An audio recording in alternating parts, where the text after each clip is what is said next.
नमो बुद्धाय मित्रांनो, आपल्या सर्वांचे आपल्या मनपसंत चॅनल मन शांतीवर स्वागत आहे.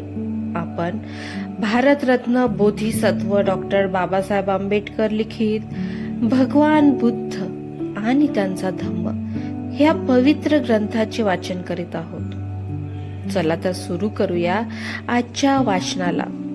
मित्रांनो, मागच्या वाचनात आपण मोगलान व भगवान बुद्ध यांच्यातील संवादाचा काही भाग वाचला होता आणि आता त्या समोरील भाग. भगवान बुद्ध मोगलांना म्हणतात, इतर इंद्रियांबाबतही असाच निग्रह कर. जेव्हा कानाने एखादा आवाज ऐकतोस, नाकाने वास घेतोस, जिव्हेने रुची घेतोस, शरीराने वस्तूला स्पर्श करतोस आणि ज्यावेळी तुझ्या मनाला त्या वस्तूंची जाणीव होते, त्यावेळी त्या वस्तूंच्या सामान्य दर्शनाने अथवा तपशिलाने मोहून जाऊ नकोस. शिष्यांनी असे इंद्रिय प्रभुत्व मिळविले की नंतर तथागत त्याला पुढील पाठ देतात. श्रमणा, हात राखून खात जा. खाताना चित्त सावध राहू दे. केवळ एक खेळ म्हणून किंवा शरीराचे चोचले म्हणून अथवा वैयक्तिक शरीर सौष्ठव राखण्यासाठी म्हणून खाऊ नकोस. तर ही शरीर यष्टी ठीक राहावी, तिचे पोषण व्हावे, तिला इजा होऊ नये आणि श्रेष्ठ जीवन जगता यावे, यासाठी अन्न भक्षण करावे. भोजनासमयी मनात सदोदित हा विचार असावा की मी माझ्या पहिल्या वेदनांचा निग्रह करीत आहे. नव्या वेदना म्हणजेच नव्या अनुभूती उत्पन्न होऊ देणार नाही. माझी जीवन यात्रा निर्दोष आणि सुखपूर्वक होईल. नंतर हे ब्राह्मणा, तो श्रमण अन्न भक्षणाचा निग्रह शिकला की त्याला तथागत पुढील पाठ असा देतात. श्रमणा, जागरूकतेचा अभ्यास कर. दिवसा चालता बसता तू चित्तशुद्धीचा प्रयत्न कर. रात्रीच्या पहिल्या प्रहारी सुद्धा एरझारा किंवा एका जागी बसून चित्तशुद्धीची साधना करीत राहा. दुसऱ्या प्रहारी उजव्या कुशीवर सिंहासारखा एक पाय दुसऱ्या पायावर ठेवून पडून राहा आणि सावध राहून बुद्धी पुरस्सर व एकाग्रतेने चित्तशुद्धीचा विचार कर. तिसऱ्या प्रहारी उठ आणि एरझारा करीत किंवा बसून आपले चित्त मलापासून परिशुद्ध कर. आणि हे ब्राह्मणा, तो श्रमण जागरूकतेचा अभ्यासी झाल्यावर तथागत त्याला पुढील पाठ देतात. तो असा.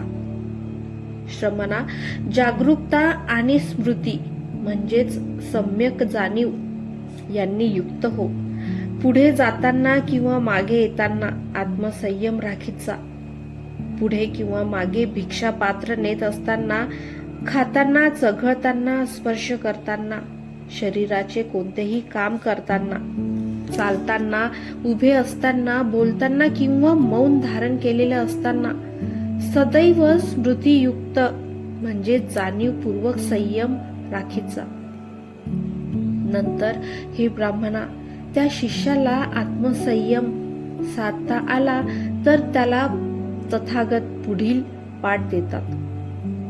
श्रमणा, एखादे एकांताचे स्थान शोधून, मग ते अरण्य असो, एखादा वृक्ष असो, पर्वत गुहा असो, स्मशान स्थान असो, वनगुल्म असो, आकाशाखालील मोकळी जागा असो अथवा गवत पेंढ्यांच्या राशी जवळची जागा असो, तसे एखादे एकांत स्थान तू शोधून काढ आणि अन्न भक्षण केल्यानंतर आसन मांडी घालून शरीर ताठ ठेवून 4 प्रकारच्या ध्यानांचा अभ्यास कर.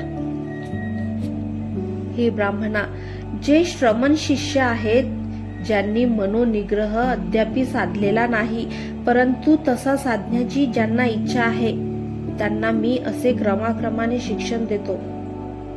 परंतु ज्यांनी अहर्त पद प्राप्त केले आहे, ज्यांनी आसवांचा नाश केला आहे, ज्यांनी आपल्या जीवनाचा उद्देश साधलेला आहे, जे कृतकृत्य झाले आहेत, ज्यांनी आपल्या शिरावरील तृष्णेचा भार उतरून ठेवला आहे, ज्यांनी मुक्ती मिळविली आहे, ज्यांनी भवबंधनांचा मूलोच्छेद केला आहे आणि प्रज्ञेने जे विमुक्त झाले आहेत, त्यांना वरील अभ्यासक्रम आपले वर्तमान जीवन सुखपूर्ण आणि जागरूकतेने संयमित राखण्यास उपकारक ठरतो. तथागतांचे हे भाषण ऐकून तो गणक मोगलान ब्राह्मण म्हणाला, परंतु गौतमा, मला हे सांगा की तुमचे सर्व शिष्य अशा तऱ्हेची परिपूर्णता किंवा निर्वाण मिळवू शकतात का? किंवा काहींना ते मिळविताना अपयश येत नाही का? हे ब्राह्मणा, माझ्या काही श्रावकांना असा उपदेश केला असताना आणि त्यांनी अभ्यास केला असताना काहींना निर्वाण साधता येते आणि काहींना ते साधता येत नाही. परंतु गौतमा, याचे कारण काय? तिथे ते निर्वाण आहे, इथे हा निर्वाणाकडे जाण्याचा मार्ग आहे. इथे श्रमण गौतमासारखा थोर गुरु आहे आणि ज्यांना तुम्ही असा उपदेश केला आहे, शिक्षण दिले आहे, त्यांच्यापैकी काहींनाच फक्त निर्वाण साध्य व्हावे व काहींना होऊ नये, हे कसे? हे ब्राह्मणा, त्या प्रश्नाचे तुला मी उत्तर देतो, परंतु प्रथम माझ्या एका प्रश्नाचे तुला योग्य वाटेल तसे उत्तर द्यावे लागेल. भगवान बुद्ध म्हणाले, सांग, तुला राजगृहाचा रस्ता पूर्णपणे माहीत आहे का? होय, मला तो पूर्णपणे माहीत आहे. बरे, मग ह्या रस्त्यासंबंधी पूर्ण माहिती दिली असताना एक मनुष्य चुकीचा मार्ग धरतो आणि भलतीकडे चालतो, पूर्वेकडे जाण्याऐवजी पश्चिमेकडे जातो. नंतर दुसरा मनुष्य येतो, तो मार्गनिर्देशासंबंधी तुला विनंती करतो, तू त्याला त्याच सूचना करतो, तो तुझ्या सूचनेप्रमाणे वागतो आणि सुरक्षितपणे राजगृहाला जाऊन पोहोचतो. ब्राह्मण बोलू लागला, त्याला मी काय करणार? फक्त मार्ग दाखवणे हे माझे काम आहे. भगवान बुद्ध म्हणाले, हे ब्राह्मणा, मग मी तरी काय करतो? हे तू ताडले असशीलच. तथागत फक्त मार्गच दाखवतात. या सुक्तावरून हे स्पष्ट होते की भगवान बुद्ध हे मोक्षाचे आश्वासने देत नाहीत, ते फक्त मार्ग दाखवतात. आणि मोक्ष म्हणजे काय? भगवान बुद्धांच्या शिकवणुकीप्रमाणे मोक्ष म्हणजे निर्वाण, आणि निर्वाण म्हणजे राग लोभादी विकारांचा निग्रह, राग द्वेषाच्या आगेला विझवणे. अशा धर्मात मोक्षाचे वचनबद्ध आश्वासन कसे मिळणार बरे? मित्रांनो, आजचे वाचन आज आपण इथेच थांबवूया. धन्यवाद. तेरा मंगल, तेरा मंगल, तेरा मंगल होय रे, सबका मंगल, सबका मंगल, सबका मंगल होय रे.